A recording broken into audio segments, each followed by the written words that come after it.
Ladies and gentlemen, my name is Bidami and I am here to ask a very old question. What will happen when you introduce Divina Commedia to glorious nation of Japan? The answer is a very lucrative and a very popular video game series called Devil May Cry.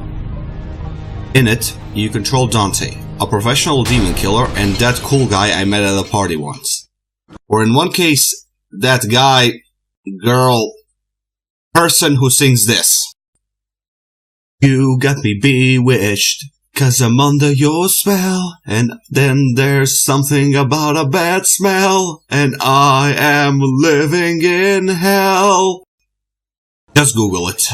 I'm not gonna play it here since it might end up with a copyright claim and other bull syndications. But I digress. You run around the level with a bunch of weapons and you have to kill every monster in sight. So you could say it's an anime version of Doom or Duke Nukem. Only this time you control the action from a third-person perspective. I'm not kidding. The armies of hell invade the human world, and they can only be stopped by one man. A man that sticks out like a sore thumb in a crowd. A man who can carry a small armory in his back pocket. A man whose main form of communication is a set of one-liners. A man that has to be graded after his every fight. And at this point, you might be wondering why am I making a video about this game series. The obvious answer is that I'm a fan of the series and I want to replay as many of the games as possible in order to prepare myself for the upcoming Devil May Cry 5. But there is also another reason for why am I doing this. I recently joined a Reddit group called NewTubers, and each year they organize a charity event called Going Ogerboard, whose main goal is improving lives of children in hospitals around the globe. This year, the event is sponsored by Capcom and Jackbox. And since some of my favorite games were made by Capcom, I thought it might be appropriate to use one of them to make a video for the event. The official links for the charity drive are posted in the video description, and I would like to ask you to check them out. And please, avoid the links in the comments section since they might be spyware or malware. Granted, you can't be too certain about everything posted online, but I try not to cause harm with the content I share. Unless it's someone I know and disagree with. But in that case, I'd sit the said person into a chair and explain my viewpoints through the usage of verbs and sharp metal objects. And also demonstrate the benefits of this charity. So to me, it's a win-win. Before the SWAT team breaches the door, let's talk about the game itself. As you can see, I'm playing the fourth game in the series. The original 2008 version to be more precise. And while this isn't a first impressions video, I would like to point out that the game runs smoothly on modern systems, which is impressive considering the fact that it came out in 2008 for PlayStation 3, Xbox 360 and Windows XP. What's less impressive is the options menu. The PC settings allow you to greatly adjust the resolution and video quality of the game, but the audio options are limited to adjusting music and sound effects volume. Whereas the voice volume, I have no idea. On the plus side, the game supports mouse and keyboard input, and it has different control schemes that can be customized to suit your playstyle. But I recommend you play this with a gamepad. The mouse and keyboard setup will let you play, but you will have some difficulties when you try to perform special moves or attacks. And just to warn you, the game's default control setup is that of an Xbox controller. So I recommend you use the game's launcher to set up your own control scheme if you have a different gamepad. Unfortunately, I rarely play games that require a gamepad, so I'm learning as I'm playing at the moment, and for that I apologize. But I have to admit, there is something charming about playing an old favorite of mine with a different control method. It brings back the memories of my very first playthrough. I struggled with dodging, and I always had to redo the platforming sections because I miscalculated the jump. But that's all in the past. For now, let's talk about the game itself.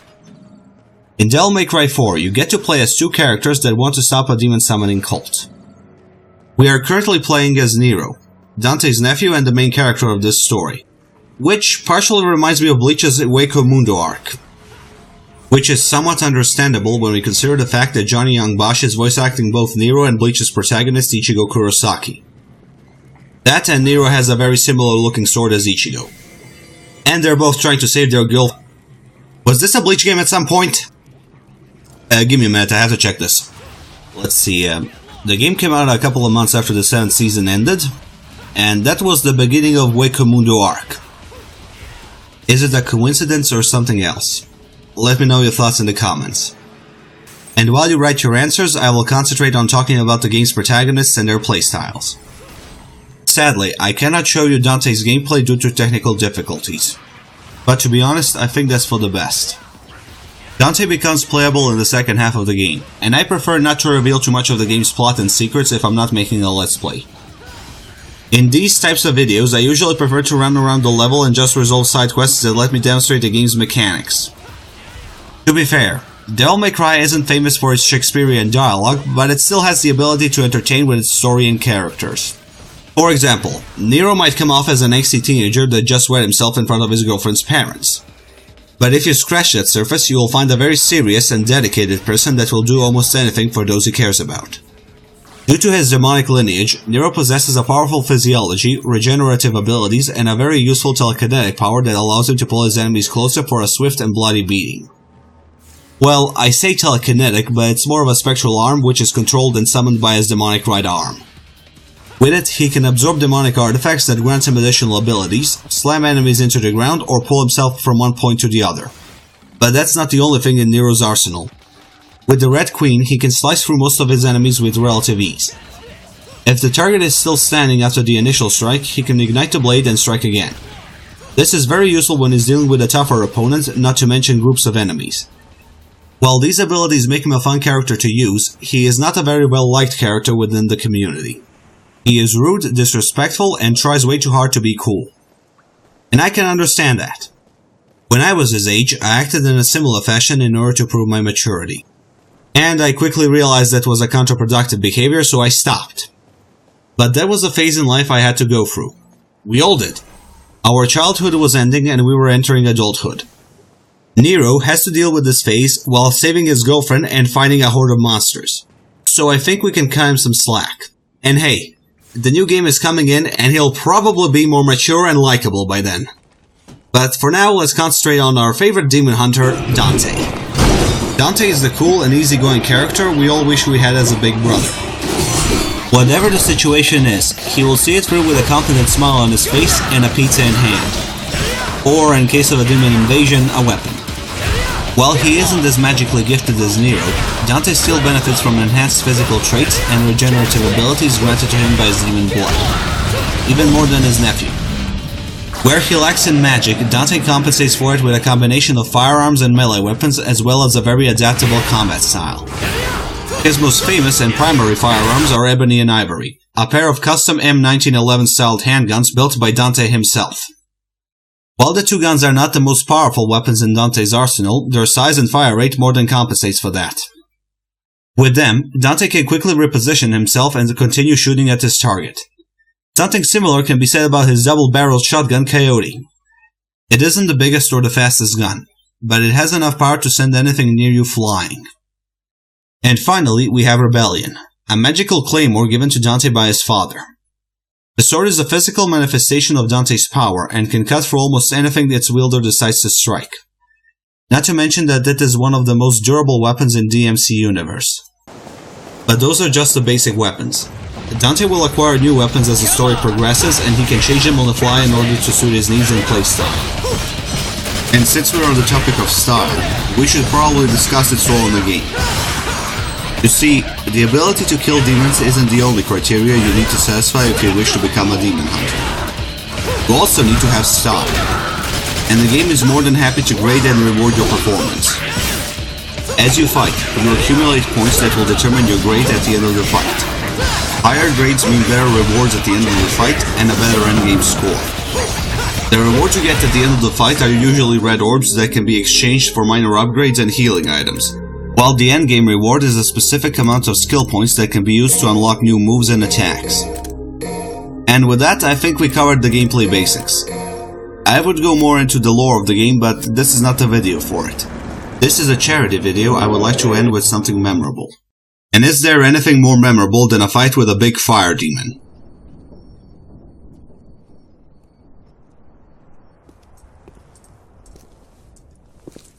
Let me guess. More demons.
Fire's bad for the complexion.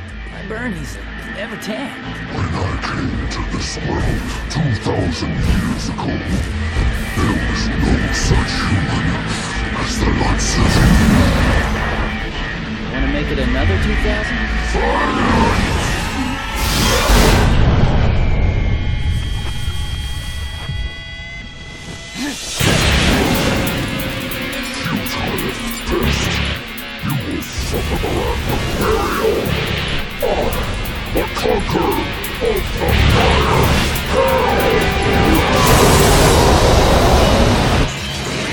As a thank you for staying until the end of the video, I wanted to show you something more entertaining. And this boss fight is perfect. The boss's interest in magic showcases him as a very powerful and a very arrogant demon. It also shows us what type of attack we have to avoid. I'm not saying that the Going Ogerboard promo is bad. It's probably the best part of this video. But the boss fights are one of the main staples of the DMC franchise, and since I couldn't showcase Dante, I had to showcase one of them. Every boss fight is a test of skill, timing, and exploiting your enemy's weaknesses. In this case, I used Burial's arrogance to douse his flames and leave him open for a massive magical attack. And as you can see, he is not too happy about it, so I'm going to get away before he fries me. Get worried for a second there. Okay, he's back on fire, and let's see what happens when I use magic when he's on fire. Nothing. He just bounces us away, and whoa! Okay, as I was saying, every boss fight is a test of skill, and usually requires you to use the newest weapon or ability you acquired. And since my health is low, I'll just get away and let him destroy the buildings. Good thing we're fighting on a construction site. Those old buildings have to go, and I get the green orbs for it. So I'm doing community service, and I'm getting healed. Win-win situation for everyone. Well, except Burial, he is trying to kill me. He set me on fire, but I'm still alive, and I'm running away towards the green orbs. Okay, come on, run, run, run! Whew. Okay, avoided that one. And I just have to avoid the fire columns popping out of the ground. Okay, grab onto him, and oh, yeah, I forgot to lock onto him. Grab only works if you're locked onto him, and what do you see? Oh! He can do charges. Right, good to know. Another flame column, and I'm right behind him, so he should be damaged. Oh, right, he's on fire himself already, so nothing there. Okay then, we'll just keep our distance and avoid his attacks, and I really gotta remember to lock onto him! Okay, but as I was saying, his arrogance makes him slow. He doesn't run after us, he simply swings and telegraphs his attacks. Okay, almost done. He's doused out. Come on, pull up, bash him in, one more time, and yes! He's down!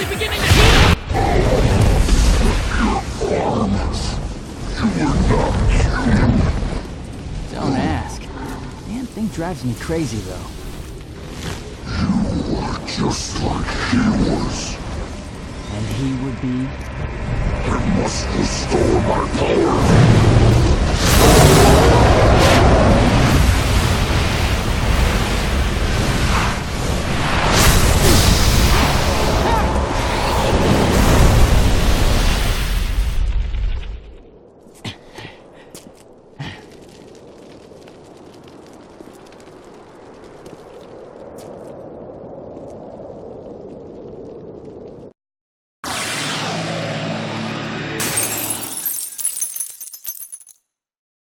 And that's the end of the mission. I just have to find the exit.